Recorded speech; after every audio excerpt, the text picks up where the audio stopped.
कि साला हिंदुस्तान में जब तक सलीमा है लोग चूतिया बनते रहेंगे। सिनेमा सिर्फ एंटरटेनमेंट नहीं है, ये हमारे समाज का एक आईना है। हर दिन इंडिया में 30 मिलियन लोग सिनेमा हॉल्स में जाते हैं। बॉलीवुड न सिर्फ दुनिया की सबसे बड़ी फिल्म इंडस्ट्री है, बल्कि हमारे कल्चर, वैल्यूज और पहचान को शेप करने की एक पावरफुल फोर्स है। आज हम देखेंगे कि कैसे बॉलीवुड ने हमारे देश को इन्फ्लुएंस किया है, अच्छे तरीके से और बुरे तरीके से भी। हम एक्सप्लोर करेंगे इसके ओरिजिन से लेकर आज तक के सफर और समझेंगे कैसे ये इंडस्ट्री हमारे समाज के हर पहलू को इन्फ्लुएंस करती है।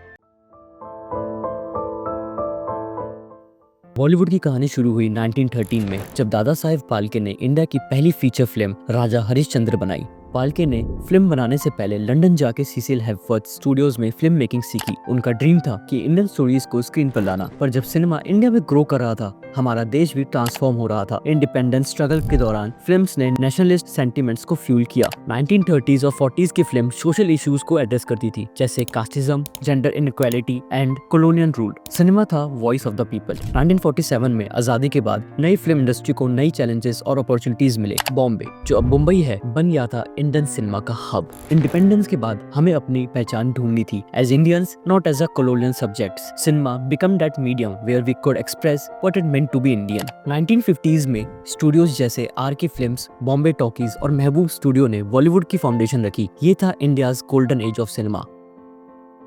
1950s और 60s को हम बॉलीवुड का गोल्डन एज कहते हैं। इस पीरियड में कुछ ग्रेटेस्ट फिल्म मेकर्स जैसे राज कपूर, गुरुदत्त, विमल रॉय और महबूब खान ने वर्ल्ड क्लास सिनेमा क्रिएट की। ये फिल्म मेकर्स सिर्फ एंटरटेन नहीं करना चाहते थे, they wanted to use cinema as a medium for social change. Mother India, 2 Bigha Zameen, Pyaasa, ये फिल्म रिफ्लेक्टेड थे challenges of a newly independent nation.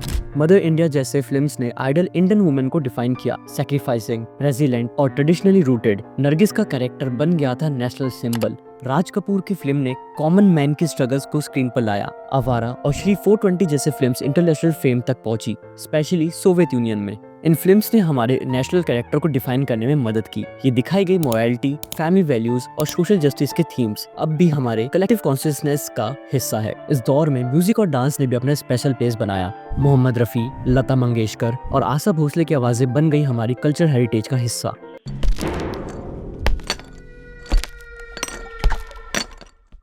1970s में India faced economic struggles, political instability और growing unemployment. इन conditions में एक नया hero emerged, the angry young man. Amitabh Bachchan ने इस archetype को इमॉर्टलाइज किया। फिल्म्स जैसे दीवार, जंजीर और शोले में ये कैरेक्टर था एक रेबल जो सिस्टम के अगेंस्ट फाइट करता था। The angry young man phenomenon wasn't just entertainment, it reflected the frustrations of a generation that felt let down by the system. Young men across India identified with this character. ये था मसाला film का word, जिसमें action, romance, comedy, tragedy और musical numbers सब कुछ होता था। Films become larger than life. इस पीरियड में विलन्स भी आइकॉनिक बन गए। Gabbar Singh, Mogambo, Shakaal, these characters become cultural touchstones.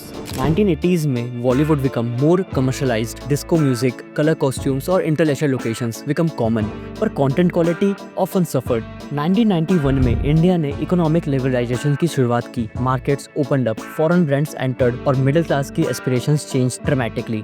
Bollywood ने इस चेंज को रिफ्लेक्ट किया। दिलवाले दुल्हनिया ले जाएंगे जैसे फिल्म्स ने एनआरआई कल्चर को ड्रामेराइज किया, वेस्टर्न लाइफस्टाइल को सेलिब्रेट किया, लेकिन ट्रेडिशनल वैल्यूज को भी रीइंफोर्स किया। शाहरुख खान बन गए नए रोमांटिक हीरो। उनके कैरेक्टर्स द रिच, चार्मिंग और स्लाइटली रेबेलियस, लेकिन अल्टीमेटली ट्रेडिशनल वैल्यूज में बिलीव करते थे।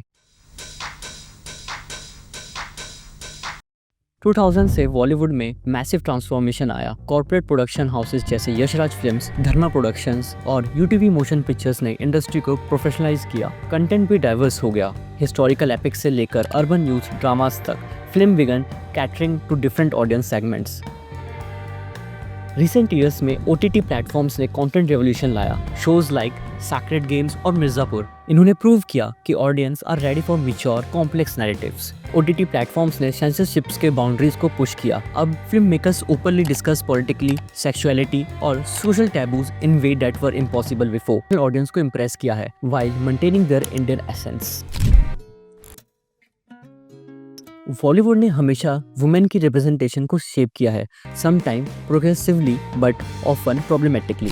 ट्रेडिशनल बॉलीवुड में वुमेन को प्राइमरली 3 रोल्स मिलते थे, the sacrificing mother, the obedient wife और the pure virgin heroine. In contrast vamps को सेक्सुअली एक्सपेंसिव दिखाई जाता था, but in negative light. Films like Mother India portrait strength, but within traditional frameworks the message was women can be strong but only if they uphold societal norms.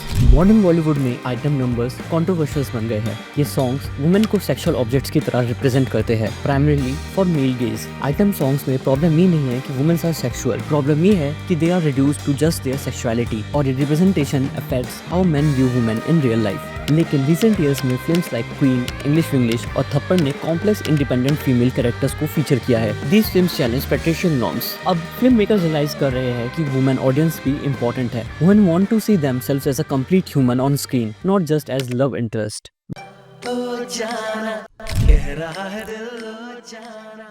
Bollywood heroes ने generation of men को influence किया है, sometimes in harmful ways. कई films में stalking को romantic pursuit की तरह देखा गया है. डर, तेरे नाम और रीसेंट फिल्म्स भी सजेस्ट करते हैं कि no actually means try harder. When young man sees their heroes pursuing women despite rejections and eventually winning them, it normalizes harassment. They think this is how romance work in real life. Heroes को often violent, possessive और emotionally stoic दिखाया जाता है. उनके anger outburst को justified बताया जाता है. ट्रेडिशनल मैस्कुलिनिटी के हार्मफुल एस्पेक्ट्स को बॉलीवुड ग्लोरीफाई करता है. Men learn that being a real man means controlling women, solving problems with violence and never showing vulnerability. Fortunately, films like Kapoor and Sons, Tamasha और दिल धड़कने दो are offering more complex visions of masculinity. यहाँ men को vulnerable, flawed और emotionally expressive दिखाया जाता है. चुरा के दिल मेरा बॉलीवुड रोमांसेस ने यंग इंडियंस के एक्सपेक्टेशंस को शेप किया है, often creating unrealistic ideas about love and relationship. मेरी प्रैक्टिस में मैं रेगुलरली कपल्स को देखता हूँ जो डिसअपॉइंटेड है क्योंकि रियल रिलेशनशिप्स वैसे नहीं होते जैसे फिल्म्स में दिखाए जाते हैं. There is no background music, no perfect dialogues, no dramatic airport chases. College life का पोर्ट्रेल फिल्म्स में ऑफ्टन डिस्कनेक्टेड है रियलिटी से. कुछ कुछ होता है से लेकर स्टूडेंट ऑफ द ईयर तक. These films shows glamourised version that creates false expectations. मैंने सब expect किया था, कूल गैंग्स, स्टाइलिश क्लोथ्स और perfect romance, but real college is about assignments, stress और सर्वाइवल. फिल्म्स में पढ़ाई करते हुए कोई दिखता ही नहीं है.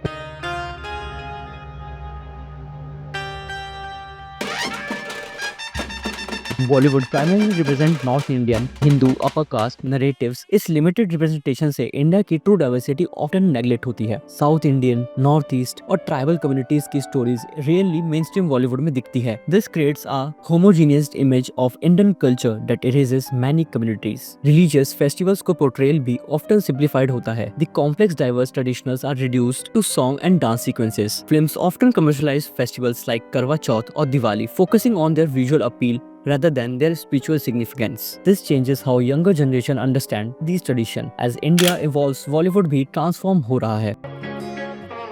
Recent years में films have tackled important social issues. LGBTQ+ rights in शुभ मंगल ज़्यादा सावधान, women autonomy in Pink, mental health in Dear Zindagi. Cinema is both a mirror and a lamp. It reflects society, but it also illuminates paths forward. Bollywood has sometimes reinforced harmful stereotypes, but it also has the power to challenge them. As viewer, हम critical consumers बन सकते हैं. हम enjoy कर सकते हैं Bollywood की magic को, while also questioning its messages. The question isn't whether Bollywood is good or bad for India. The question is, what kind of cinema do we want to create and support? What stories will shape the India tomorrow? Cinema ultimately सिर्फ वही है जो हम उससे बनाते हैं, as creator or as audience. The power is in our hand. Bollywood will continue to evolve just as India does. The story isn't over yet.